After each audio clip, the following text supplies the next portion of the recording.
Good afternoon, everybody. 2 weeks ago, when the issue of lobbying was raised with me, I said that I would have a look at the rules and identify whether there were any further steps that we could take to strengthen them, and I've done that.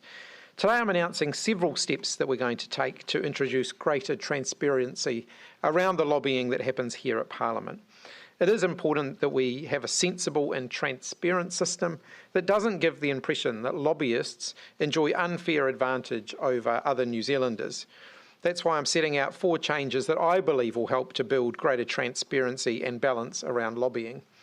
First, I've commissioned a significant piece of work that will look at policy options for regulating lobbying activities. To do it well, that will require consultation and a good amount of time. I anticipate that advice will come back to government next year. This was last looked at in 2012, and ultimately it didn't land because it was too broad in scope, and also because the majority of the Parliament did not agree to it. I want Parliament to take another look at that, learning the lessons from that process. While that work's underway, there are 3 measures that I think we can take now that we can put in place relatively quickly and that will have a positive benefit. The first is to remove swipe card access for lobbyists. Currently, some lobbyists, as well as business and union representatives, have swipe card access to the parliamentary complex.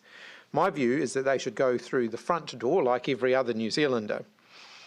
This isn't, however, my decision. Access to Parliament is controlled by the Speaker, but I've written to him today to express the government's view that this access should be removed.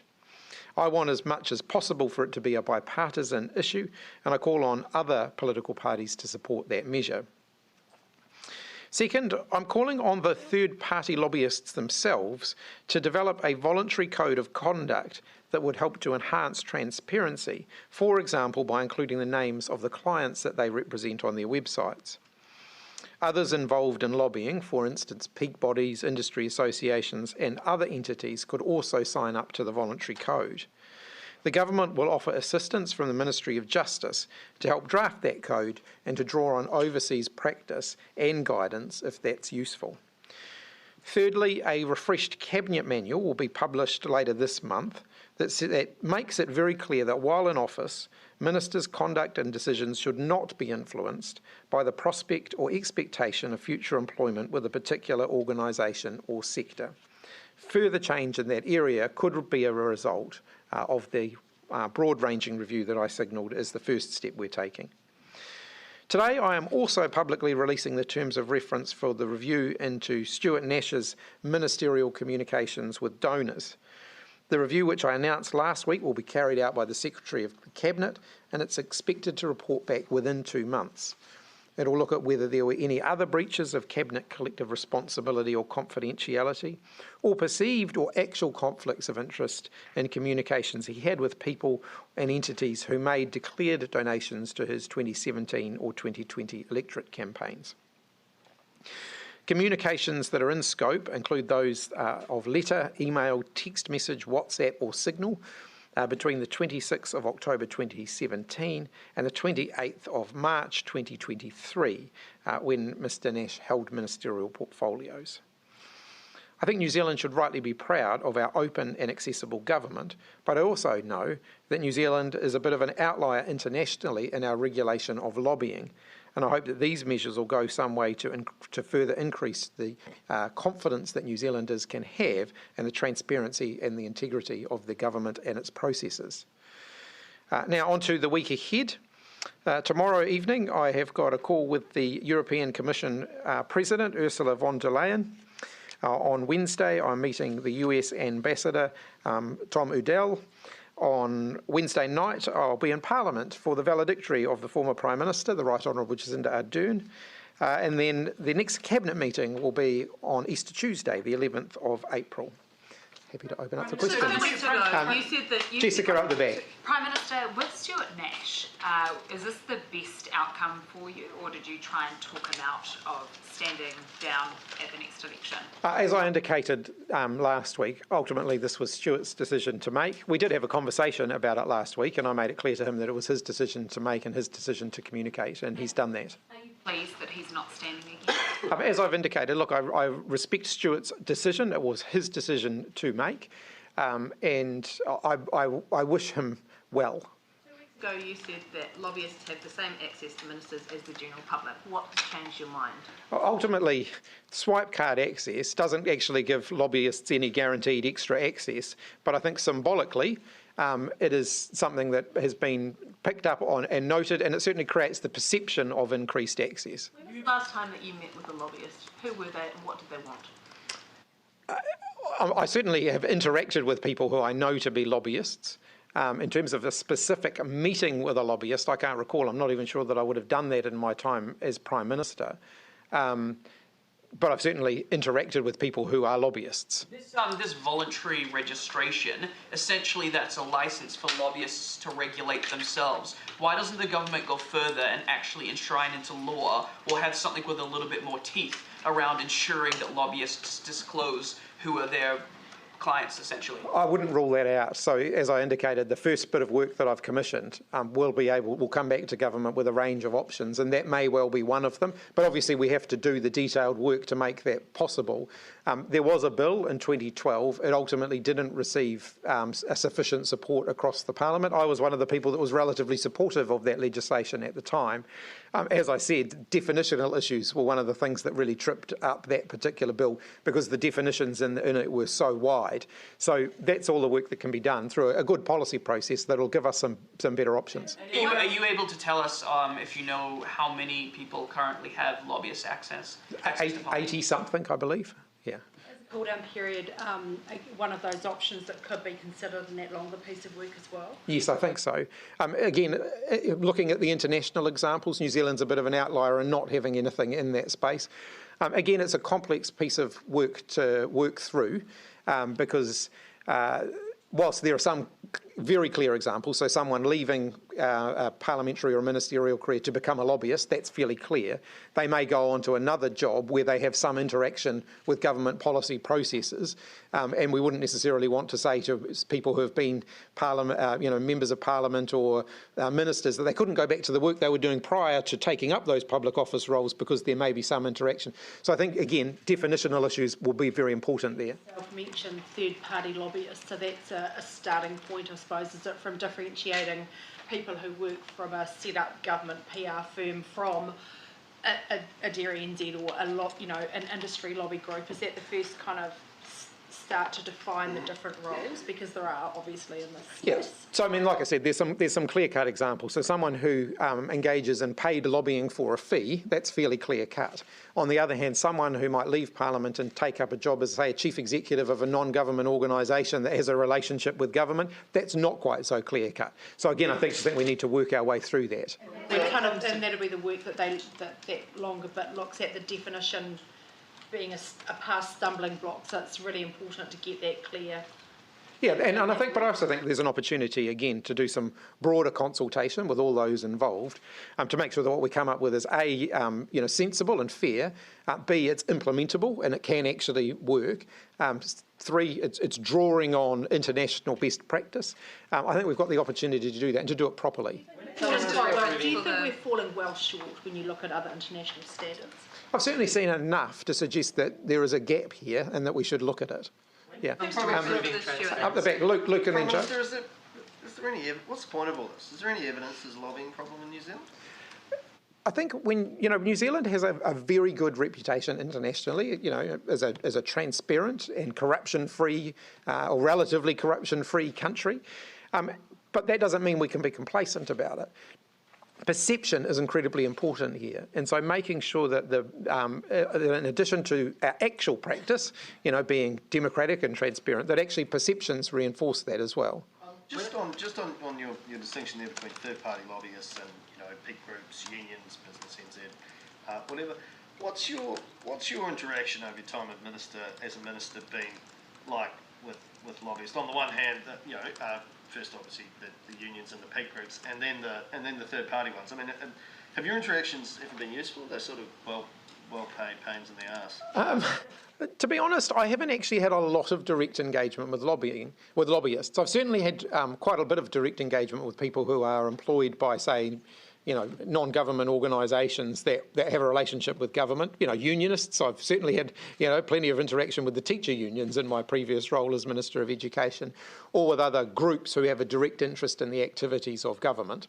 But in terms of the work of paid lobbyists, most of that interaction would be at the more informal level, and it's very hard to control against because you see people at events, they'll talk to you, and so but in terms of direct engagement on issues that someone might be paying them a fee to represent their views on, I haven't had a huge amount of sort of exposure to that. Joe. Have any lobbyists been consulted or indeed lobbied ministers in regards to these new measures that have been proposed? No, I haven't spoken to any of them, and nor to my knowledge, well, I shouldn't say that actually. I certainly haven't spoken to any of them. This isn't something we've consulted on, but now, as I've indicated, in terms of the development of a voluntary code, it's something that actually we would like to lead the process on that with support from us. Any other ministers who might have potentially, is there another minister who's leading the charge on this, or is this you? The support will be provided by Justice, should the sector want to take that up, and I certainly hope that they will. And therefore, the Minister of Justice will obviously have a role in that.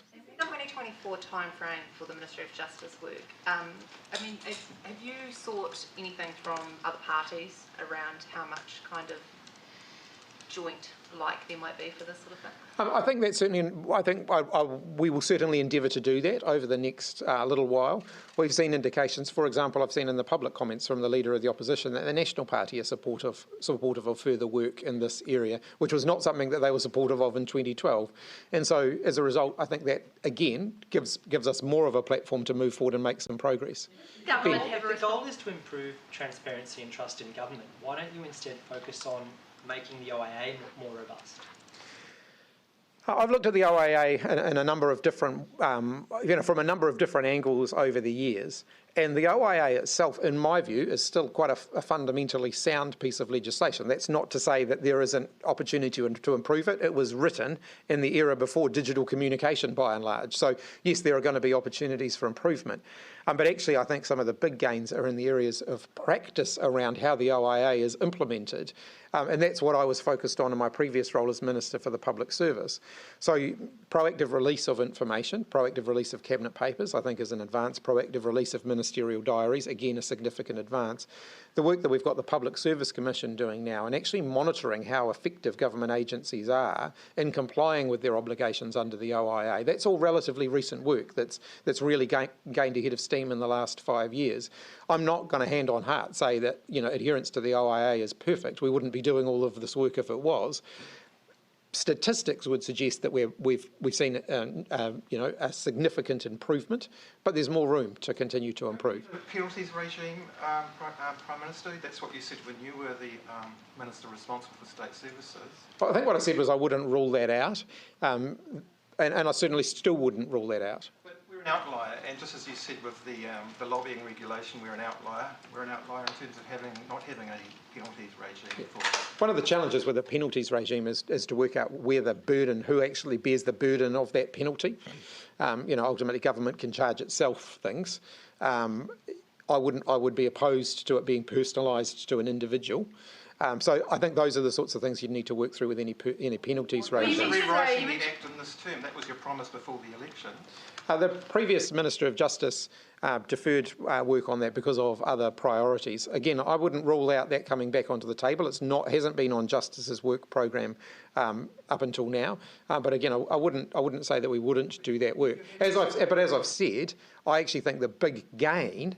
A review of the OIA would take years, and it would not be an uncomplicated piece of work to do. But I think the big gain can be made in making sure that we're implementing the OIA as it's currently intended. Thomas. Your terms of reference for the review into Stuart Nash's communications excludes his 2011 and 2014 donors. It's about $80,000 worth of donations, includes donations from the likes of Sir Bob Jones. Isn't there an argument to be made that the communications between those donors deserve to be scrutinised as well? These are the donations I guess Stuart received as a minister or immediately prior to becoming a minister. Hence, that's why those are in.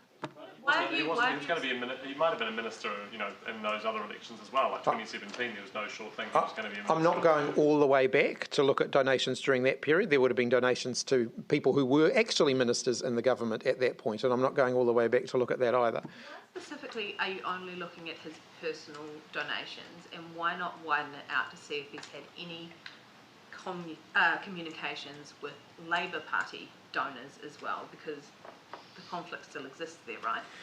The test here, what we're, I guess, trying to establish or trying to make certain of, trying to provide some reassurance of, is that the minister concerned wasn't providing any information that people who were donating to his campaign were gaining additional advantage from having. But if they were donating to Labour and they were getting information from a Labour cabinet minister, isn't that exactly the same principle? There's no evidence to suggest that that has happened, and again, this is about getting this is about making sure we're getting a result in a relatively short period of time and identifying where the risk is. How worried is the Ninth Floor, and how are you about both the terms of reference in this investigation and the Ombudsman reopening their case into the communications behind the OIA? We'll completely be supporting the Ombudsman's work. Look, I think if I wasn't worried at all, we wouldn't be having this conversation. We wouldn't be having the current review that we're having, and Stuart Nash wouldn't have lost his job.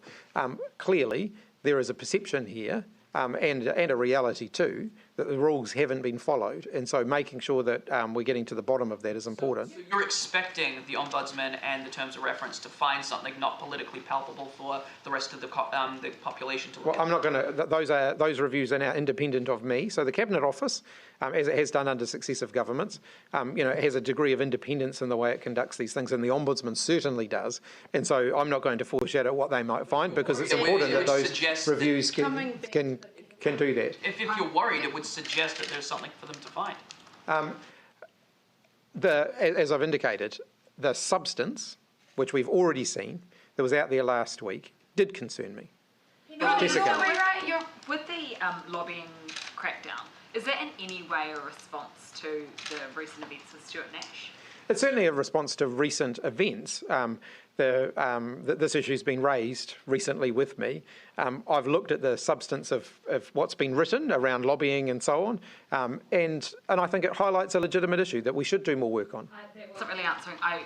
Is it in relation to Stuart Nash? Not specifically, no. Can you clarify one thing with the swipe card access as well? What are your expectations with what the Speaker will do now, and will it be from now on, or will that access go and they will lose the swipe cards?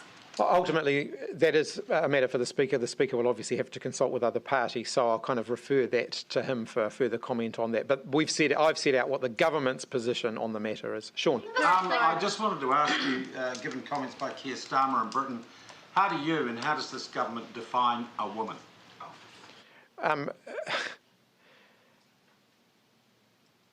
To be honest, Sean, that question's come slightly out of left field for me.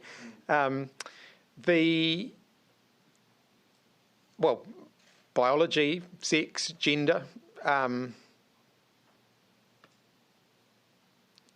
People define themselves. People define their own genders. Keir Starmer has said that he believes 99.9% of women do not have penises. And I know it's a strange thing for him to say, but given recent events in New Zealand, I'd ask again, how do you define what a woman is? Well, I think as I've just indicated, I wasn't expecting that question, so it's not something that I've pre-formulated an answer on. But in terms of gender identity, I think people define their gender identity for themselves. Self-identification? Yes. What about, if you like, an official or a wider societal sense? Again, I think we have rules in place now. If someone wants to change their gender on their birth certificate, for example, there's a process that they go through in order to do that. I haven't got the process chapter and verse in front of me, but it's available. Anybody can look it up and see what that process is. Just one follow-up. You described that you thought some of Posey Parker's views were abhorrent. Could you tell us which ones? I think some of the the views being conveyed around the transgender community, some of the sentiment. Her views. Yes, some of the sentiment that she's expressed towards the transgender community is abhorrent in my view. Well, that they shouldn't exist. Up the back. You said you're going to rewrite the cabinet manual. What was so hard to understand about it before? Well, we've been going through a process of reviewing the cabinet manual, so that process was underway already. One of the issues that's come up since the last iteration of the cabinet manual was this issue around post-ministerial employment. So we've had the opportunity to flesh that out a bit in the new version of the cabinet manual that's going to be released in the next few weeks. And on a separate topic, are you worried about the 5,000 New Zealand nurses who've registered to work in Australia since August? I've asked for a little bit more information on that. I haven't got that information yet, so I'll get some more information before I provide you with a more detailed comment on that. What I would say is the focus of the government has been on making, on improving the terms and conditions of nurses employed in New Zealand so that that remains a place where they want to stay and they want to work. Just on the face of it, are you not worried that 5,000 nurses are registering? Yeah, again, I've asked for some more information on that to see what further detail we can get on that, and I'll reserve my comment on that until I've got it. Penalties regime, can you clarify what you meant by you're not ruling it out? So is it active work in progress? Are you flagging it in the future? I mean, what status does it have? I think, you would need to go back through a review of the OIA before imposing an additional penalties regime. Now, I'm not committing to that now, but I'm not saying that we wouldn't do it in the future. And if we did, and I wouldn't take penalties off the table as part of that conversation. It's not going to be it's not going to be between now and the election. That's for sure. So yes. Back to the sort of mishandling of the OIA. If it was an oversight, what has been done to ensure this doesn't happen again? And does it sort of suggest a too high workload in ministerial services? Are you talking about the OIA from last week, the Stuart Nash's OIA in particular? So, as I pointed out last week, ministers are ultimately accountable for what they sign out. So the ultimate responsibility for what is and isn't released, the decision maker is the minister, regardless of who's giving them advice on it. If they're the ones whose signature is on the bottom of the page, I expect them to be accepting responsibility for what does and does not get released. The decision about whether or not the appropriate decision was made about whether or not that a particular email was in scope or out of scope is now the subject of an ombudsman's investigation. So I won't make a further comment on that, although I did last week. I'm not going to do that now that the ombudsman's looking at it.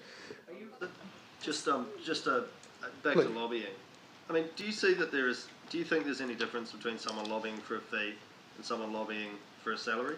Is it a peak group or a union, for example? Again, I think that's one of the definitional issues that we came into, that we encountered back in 2012 when Parliament last debated this. So, for example, if you are a teacher or a nurse and you go and you meet your local member of Parliament in order to press a particular issue that's to do with your workplace, you're lobbying, and you're lobbying that's directly related to your employment.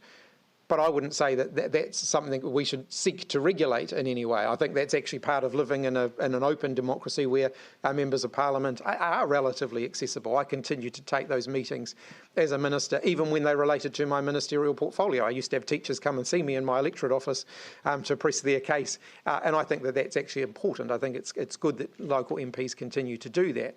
On the other hand, you can then take that up a notch and say, well, what if you're working for the teacher union and you're coming to represent the overall teaching workforce? And then you can take that up a notch further and you can say, well, what if you're one of those kind of peak body representatives appearing before a select committee or meeting with a government minister? So there's layers to all of this. And I think figuring out where you draw the line in terms of what's deemed to be lobbying that should be regulated versus lobbying that's actually just a healthy part of democracy that shouldn't be, I think that's actually quite critical. When you're talking about this voluntary code of conduct, would be your expectation that it'd be third-party lobbyists, the sort of more, people lobbying within companies or within groups? And what about lawyers? Because there's plenty of lawyers coming here to lobby. Yeah, and that is actually one of the groups that I think we'll need to work our way through in terms of both the substantive policy work, but also in terms of the voluntary code of conduct. Because would it be your expectation or your hope that if you were this, code of conduct was widely signed up, that it would actually cover all of those groups? Well, I think certainly where a law firm is representing a client and lobbying on behalf of a client, I don't really see you could differentiate that from a lobbying firm lobbying on behalf of a client. On the other hand, a law firm engaging in a point of principle around the law, so appearing before a select committee to say there's this loophole in the law that we think needs to be closed, well, you could argue that that's just them being good corporate citizens, and we'd want to encourage that. So I think, again, it comes down to definitional issues and making sure that we've got those boundaries clear. I suppose on a similar vein, I mean, what about unionists and businesses? Are they separate from this? How does that work? Unionists shouldn't. I mean, unionists, anyone else who wants to appear before a select committee or seek to influence government decision making using those general processes that are available to every New Zealander does not have to register to do that. And I wouldn't want to see a regime put in place which suggested that they should.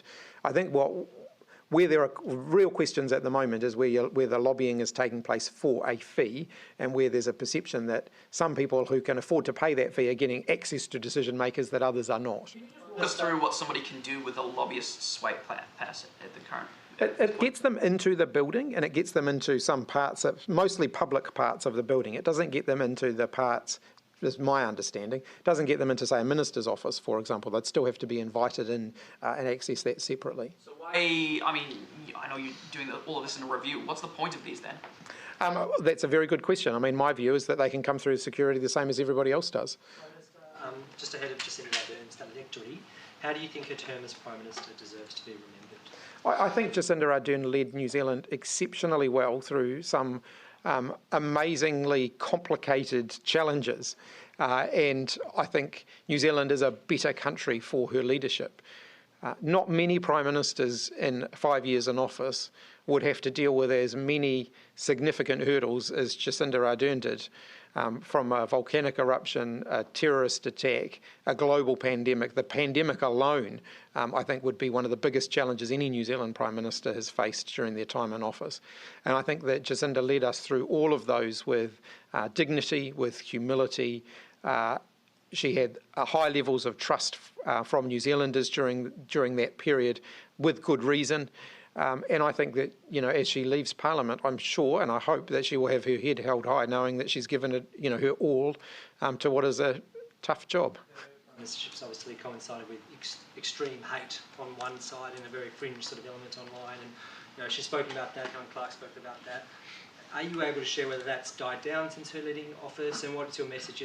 Does she deserve the chance to live a private life after next week when she? Well, in terms of the last part of what you've just asked, I absolutely hope that people will leave her alone and let her get on with her job. She's given a lot to New Zealand and has now stepped back from that, and I think the vast majority of New Zealanders already respect that, and I would hope that those who are on the fringes, who perhaps haven't always respected Jacinda or the office that she held, I would hope that they would back off now as well. I don't know how she's found things in the last couple of weeks. I've spoken to her several times, but that's not something that we have talked about. I'm sure she'll share some views on that in due course. Minister, can you imagine doing this job with that extra layer of misogyny and that extra threat and personal attack she had to deal with that I assume you're not as a male? It's a tough job, and I think we should accept that it was tougher for Jacinda as a young woman to do the job, given that she was subjected to a much greater degree of scrutiny than men have been in the same job, a much greater degree of vitriol than men have been in the job. I think one of the great disappointing things for me is that we've seen examples around the world of this before we saw it in New Zealand to the extent that we have in the last last 18 months probably. I think back to some figures, people like Hillary Clinton, who have been subjected to this for over decades. We hadn't seen that in New Zealand until just recently, and I think it's kind of sad that we have in the last 18 months. Can I say just back on? Sorry, you go. Yeah. What do you make of reports of thousands of Wellingtonians turning up to a peaceful rally in support of trans people a few weeks ago? I think it's fantastic, and I think I think we should live in a society where people are free to be who they are. And, I'm really proud of Wellington. Wellington's an incredibly inclusive city. And I think the fact that people were there just out of no self-interest, but just supporting those around them, I think is something that we should all be, that we should all celebrate. You're proud of what happened in Albert Park the day before. I've commented on that already, Nash, Sean. if I can. You've had one conversation with him since Tuesday last week? I had a couple of conversations with him, yeah. 2 or 3, I think. Yeah. Largely, what did you talk about? We had a conversation on Friday, for example. He was, contemplating his future. I was speaking to someone who's worked with him for a long period of time, reflecting on the events of the past week, recognising that no matter what the circumstances leading to where things were at last Friday, Stuart's a human being as well. And so, I had a conversation with him. Have you asked him whether he was aware of the email to his donors when you sought assurances post previous cabinet manual breaches? I don't think I specifically asked him that question, but he should have been aware. He wrote it. Because it essentially will tell you whether he just forgot or whether he was lying to you, really. Yeah, it wouldn't have made a material difference to the outcome. Can you just clarify though, Prime Minister, you're saying that you went to him and you said, is there anything else you need to talk to me about on multiple occasions, and he didn't come forward with that email. So he was holding that back from you, that's correct? Either holding it back or he may have genuinely forgotten it, but either way, the existence of the email was the thing that meant that I made the decision that he could no longer continue as a cabinet minister. Is it plausible for you that he could have forgotten that email? Regardless of whether he did or not, the fact that the email existed was the end of the matter. But it does matter though, because you're either holding. There's a very big difference between forgetting something and holding something back, don't you think? But at the end point for me as Prime Minister, the end point would have been the same. He would not have been a minister either way. Do you see this inquiry more as looking into transparency, trying to rule out any corruption, or could there be consequences for Stuart Nash? Given he's heading out the door anyway, is this more around transparency? Again, let's wait and see what the outcome of it is before that. I mean, I think once you kick off a process like this, you need to actually allow it to run its course. What is it about a lobbying crackdown that is bread and butter? I think this is an issue to do with New Zealanders' trust and confidence in the processes of government. Government should continue to be, I think, transparent for us in the building, being transparent and being accountable for the actions that we take. That is something that's part of our everyday work. Are you trying to distract from the Stuart Nash thing? No. Just as a reference. I'll wrap up in a moment, yeah. Sorry, do you have any reason to believe that there will be more? Has he given you any assurances that this was it? As I've indicated, I'm just going to wait and see the outcome of the review before making further comment on that. Do you believe those assurances that he gave them to you? Well, clearly I did 2 weeks ago, and that turned out to not be true. Are you naive? I think as a Prime Minister, when you're making these decisions, you can't make decisions based on suspicion or based on conjecture. You actually have to make decisions based on evidence, and there was no evidence that I had at that time. Then why have you not asked him since? Because you were made to look like whatever you were made to look like by him not coming forward and telling you about this email. So why have you not asked him whether he forgot or whether he hid it from you? I think I was made to look like someone who has a respect for natural justice. Just on that, does it not matter to you whether which one it was, personally for you? Either way, the existence of the email meant that he could not continue as a minister. Result. But for you personally, you're a new Prime Minister. I mean, a minister lying to you is not a great thing. Is that not something that you're specifically interested in? Well, it's an utterly unacceptable thing, but forgetting about something as significant as that is also not acceptable. So just on these terms of reference, it says the review won't make findings around liability, but may identify further steps that could be taken in respect to such matters. So what are you not ruling out by saying there could be those further steps? Well, ultimately, it's not up to the Cabinet Office to decide if there's any liability involved here. That would be a matter for other appropriate agencies with the appropriate jurisdiction. What's not being ruled out there? Would it be a recommendation? Or well, until the outcomes of the review are known, it's kind of it would be crystal ball gazing to to suggest what it might throw up. Okay, thanks everybody.